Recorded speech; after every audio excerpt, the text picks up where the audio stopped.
origin a kwa Niger. The kwa Congo Niger origin. Origin is very vast. That kind of origin is very vast. Now the migration in Ashasiano, Arab invasion. Now Arab invasion, it was more of impulsive and then killing. That is the reason why various empires as every settle in the various empires. Ni pakro yana the various empires, say a Sundai empire, say a Ghana empire, say a Mali empire, say a Sudanese empire, say a Ethiopia, Kemet. All these places, and a imagine, and the various empire, no, and a debu in himself, Tia baby memono, ye similarities. Ya were near me be a whole more. A man who say, a dance, a be a me and a be a hofa dear, Yahugusuo, a be a semi a facial structure, a be a sadia, your body languages, and your manema, it's a it's when you are there, Dimmy, who say, ye before no, ye nipa bako for. Name of migrations a hodono, any invasions a hodono, and the assassin cassa, and the assassin ye did assassin dressing, and ye near my ebony. Yo, ye free Arabs invasion and famra.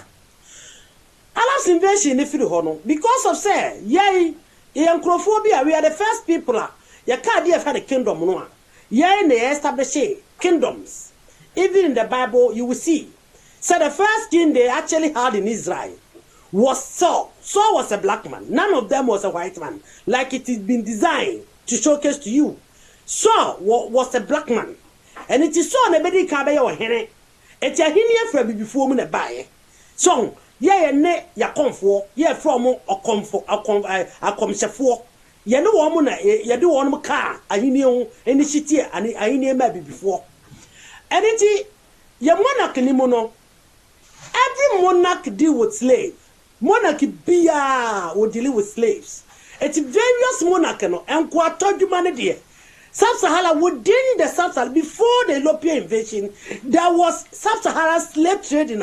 Now, Kosovo before Nankasantem, based on the kingdom emerges and the kingdom invasions. Eti ahinie nemuno. Not there were slaveness going on. Because no invasions were hot. Imagine, people emerge and invade other kingdoms. And you will say, Saul will say, they invade the Amorites, the Levites, the Paravite, they invade all of them. Oh, we invade this uncle for and that is our idea expanded and fitted. And it's will say, Yasha Sudan Empire, Yahya Kemet Empire. Ebaya obsolete in free Arab invasion. Ebaya obsolete in Arab invasion. The Arabs came there as a traders, but later on they invaded the kingdom, remarried a lot of people, and they resettled in their various parts of. And then baby from Morocco, Egypt, Tunisia, Algeria, and I'm trying to say a whole lot of places. So especially the northern part of Africa. Because we had the northern part of Africa and Mediterranean Sea, you could see, say, the running people, they have only two routes. Only two routes. And I saw the fun in Tenterso, and I saw the southern part. Now, what other affairs seas, now what they are called. And the invasion was severe. It may be no echo Sudan. They invaded Sudan, but they couldn't resist the Sudan and the Ethiopia Empire. Because they were more stronger and the more sophisticated. And it's Sawasha Sudan Empire, no, they have more pyramids. Asine, baby, from Egypt Empire, no, and I say, Kush, we have Kush, Ethiopia, no, they have more, and I say, Sudan, no, or more, I say, pyramids. I say, Egypt, but in Crawford, and percent on Bejatum say, the people who once ruled the Kemet Empire was black people because of the Arab invasion, but they were black. And you had the Sudanese Empire, no.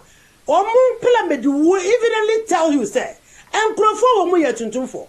It is pyramid here, see, Sudani, and beyond the CCC, baby and here for committee. And just say for Koya and a builder of Parliament, and it's on my must be dano. Not the Biala Sephona no more invaded Sudan, one more had the original Sudanese people. Yeah, one more person memo must be so, and you're claiming where the Parliaments are. I'm a political opinion, no. Ya Sudan, him Abesa Sudan. I'm a baby at the Parliaments, no one. Ya the one with the Arabs people, no one who invaded the original settlers, no. Ya woman and building the pyramid, all to cover historical facts. And all this has been a series of attacks upon we the black people. Afi, Yebe Johnny, Sunda Empire, and also so there is an Arabs invasion. After Ghana Empire, there is Arab invasion. Yebe joining Mali Empire, there was Arab invasion. So Arab invasion was more or less invasion, attacking severity of the original settlers. Yeah, the people we call it before now. From centrally now, if you go to the Bible in the book of Joshua, chapter 7, we will see will be a friend Akan. The Akan people was there. So now it would be surprised say I can't near good year no or fair good year no or the question. So where the camp people settled, there was gold on the ground. Ne good year was and in the park. Because this is what we were punished of. Say as I said good year the shas. So we just have various empire when you know best settle with other groups, you know, about woman named Akan group. The Akan group came to the southern part at Danse. All the Akan group. One man invasion would want to make a Sudan or make a Nkraho draw Niger to bounce a fair quite Congo Niger groups. One make a crowd also, or make a cake and crowd also. But any a bar from a bed John Sundai, Mali, a big call Wagadugu, a bit so a joining Mali Empire. Yanmuninabe and day in the southern part of Adanse, Yabe settle at Danse, and there is ecological evidence. Yeah, American for by ye, I was dancing in Manso. All them prove is a dancing ahead of all the settlers. Yeah, ma account for you now. See, I dancing here in a better night. Ya better dancing or dance kingdom. Oh, Pia, no, ya can be a shad dance, yase. So, eti ya dem kwa and quarto, and I can't fool you in the church your mind. Binyasa, you cannot expand your kingdom. I dance go ye benya denchera. Etuba hu se de tina osafo no osenti fo chechire omo ho ose danchira ehye won mo so abra na boa ponsem ofiri ho no ya ntim jakali baye no one nhyeso ani niema na emfata so there was labeling ye tonkoa enkoa na ye de wo mo ye nwuma enkoa na ye de wo mo expande enkoa na ye de wo mo ye de echechire eye enchechede ahodo bebre. So basically I also every horse episode nifli ho and a osenti for no omu imagine ye osenti for the be imagine they image against the dentra and omu ebe almost settle a kingdom osenti for no so they fight tio omu kun and krofuku na wo ho no na onum afo on maka omu ho so no omu ade onum krofo afra wo mu no ma imagine sa afei sabreno na there's empty lands, virgin lands. They emerge on all these lands. No more do crofo atna ho. So what you say? And it's one morning crofo kro, omuko yo entokwa. One kwako ye no more than crofo by. Omuko kokon, a whole lot of entokwa who do bebre na or 74 omuko ye. All this one more than crofo ka won mo ho. Na crofo mo do come they sell them amongst the various divisional yeah on machiche yeah on mo the atchire kingdom no you see and even before the European slave trade you know there were after sub-Saharan slave trade na course within our own people na your kingdoms oh yeah Galeba agreement between the Galeba yeah Mosi and Ashanti you can understand Ashanti kingdom fight to defend the Galeba people from the French colonizers. And Tiapra Gareba, but see Asante Mano, Asante Makokun, Emma, the Wagadugians. So, against the French colonizers, and there was an agreement, say, see any French of one Kokuma mo, Mosi, na yedi one Musum Kunimua, Mode and Kwa, a pem and a bebre afibia. And this is what was going on. It wasn't only one kingdom. Or Northern Kingdom now. It was the same thing. Northern Kingdom, Sanetia, the Gomba Kingdom, other emerged kingdom within the northern enclaves. It was the same thing. Kingdoms, Abacon against each kingdom. And it's what betting ye do, young Cosunkunimo, or found on Crawfordina, no, the Omoyan Qua. You see, but there was a slight differences between the image of the Ashanti Kingdom. Ashanti Kingdom one, and Crawfordina more, or we met, be to say a new four. A new four supposed to be a slaves for the Ashanti, but now they are royals. That was the slight difference between the Ashanti invading and having a slaves was a bit slight different. As I said, you said the Akwamu and then the Achem War, which was between, which was once upon the Kuyapims people. Once one microphone could do almost what's for him. And one would change Yakoyani, Ben of Foli Kuma Akonya. And I Chima Boko for the penny, but Santidian in Tessa. Anza Bera, as I couldn't move for no. Adema and Crawford, ya from Asante for say to no. Or say to do one buy, you know.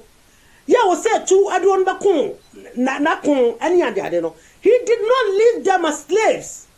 What the Biama won, and now you one man Crawford see one Musa Asa for him, or Sahene, and I said, so a hene, a Tubaco, a Dumuno, a do for no more Numna, no other for. They are royals. Only this year, ya Konyane one to so that was different between the Ashanti Kingdom and other kingdom in Nigeria. And also there is a whole lot of the Dantra people who came to join the Ashanti army. All of them was given a special places. A bit Bantama. You see, Bantama, Amagwatia was given a special place as a war leader. So Ashanti people, they are kind of extending and expanding their kingdom was more of a very unique method. And on a prior. And you also share Bibi to say, I find to say, and Kavia, they are all the subgroups in Libya. They were given a town, they were given a king to rule them. So, one crop for some bedimo so. Na konyana bedaho, na ya I want to atwaswo. Atoman thank you very much. All of them were the enclaves who came as a military personnel to help the Ashanti Kingdom. They were given a place and part of the Dencha people who came to help the Ashanti fight. And over here, Ashanti emerged and then power extension one. Now fair. It was so fair. Ashanti hate people that bully other people. Ashanti bankrupt or bully other kingdoms. Ashanti ne ezema anko. Ashanti ne ezema yenya for incarnation. Seb, yabe from enzoma kotoko. Ni afro ye Ashanti kotoko. Anwa ye da gomba. Yabe from anwa kotoko. Ni afro ye Ashanti. So they were more of a very potential people that are expanding their territories and expanding their kingdom more or less friendly method, more or less military alliances, more or less dependent alliances as well. Same conform mudo umbeto so ebini anokotoko. So anokotoko more of dependent alliances. Say munye telescope and conform we ba munche baby on mofa. Yasubu nyasemo a eba bekyeremo. And when you are moving for so my area, so you see the alliance there that Ashanti Kingdom made. So more or less they were more of the influential within all the kingdom. Imagine within the before and now Africa, there be a friend Africa anymore. Ebi also so obakun etiawa. Wanya wakwa. Even at this year correct me walemo. No money woman. There is a lot of them in Pesime. Yeah, they were once slaves, but now, omo ya this year, yeah, wale omo, ne no onomo awo war. After so omo standing one military zone, say, obakuya onya hokata, or the military personnel go ho. Or do omo onyai every year bia or personnel or the other come. That was the ideal of the Ashanti military. It's the Ashanti military, you know, one a military camp bi to say baby and efra honum awaso na netia ne nkrofo the army commander of Ashanti army ni bi na onum so yeda akwana ana Sokole enclaves Sokole enclaves ni na no e commander within them one netia within the Sokole enclave within the Ashanti armed forces na netia ene ne nkrofo ko ho no na mankredi e wo onum so on papa no onu fra adanse ebe kan won mo ho equally akwanafo ebia so a horse bia na asanteman eye wonum training na military training grounds so say wonum hwe sankrofo e from German for because na there were people obinim German obinim de na onmo ye German no na well organized. Honestly, it was well organized. It was, especially military, was more sophisticated. But dear na German for ye. German for tongue omo tongue enkoa.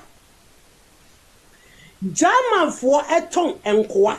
German for invade and crofonsas. They never had a land. Omo ni asase. What they do is German for in Africa interest. And I'm going to say, one for us, a quatana, a big quatana, one pemu, a big costre, coachy for us, a quatana, baby and a frosuma, a biso so a besateri, a one man cassa be a baby, a bine, Japacronum, one man cassa cosate, cosi cromina, your own media, uncosate one man cassa place. So, and they did not never had a land to establish the German state. So, what they did is, on me invading, and prefer for on Mukurungo for. Enkrofo ye fra wonomo gibinifo enkrofo ye fra wonomo nafanafo ndamenafo no nyina ka ho ana enkrofo ye fra wonomo about 5 different identify groups and omo invade womo no mo de womo establish ade ye fra wonomo the German state but womo establish German state no ekwa na ye mall of a fertile land was sampa na jamra for asase to over the sampa near the center of the German state over the sampa near the center of the German state to the capital of the German state was sampa e hono no no de to sika kosu ezazo no mo de sikadwa yes omo ne abrofo de sikadwa na sabra no so o hwe ba bi atachi man ene you are not enough no enkrofo no ene German for no that is where they buy their slaves from.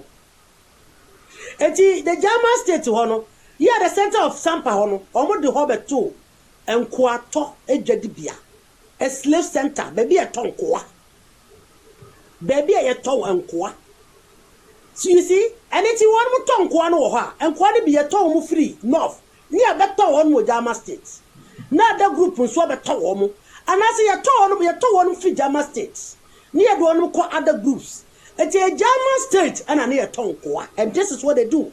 One must sell a lot of Gibini people, Korongo, Nafana, Omo tongue, Crofon baby, which is the German state. And that was the reason. If your friend say, Sika Hokwa Ga or Unquire, a Sakoka home man, and that's Bebo to call invade Chrono. So, now walk of Bresso. Ya know you're here with German state. Actually, almost I yes, I'm very gaining the state. And no air, I didn't crack.